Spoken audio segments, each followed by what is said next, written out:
Darling. देखो अब मुझे तुमसे डर लगता है। काहे रे? बगल वाले ने अपने पत्नी को बेच डाला। बा कितना मेरे? सिर्फ एक बाइक के लिए। तुम तो ऐसा नहीं करोगे ना? हम इतना पागल बानी? कोनो 4 चक्का दी तब नु। लाइकी सुन तारा, कहा रे?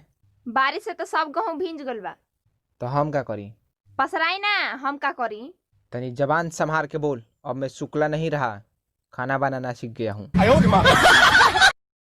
लाइकी मार है बुढ़वा कह, ये बुढ़वा गांव में कह कैल बा कि पुजवा हमर माल हियो। अरे रे बाबू, यही हम ना कहले रहे, हम ई कहले रहे जे मुस्कालवा हमर माल हियो। एकरा का हो रे बाबू?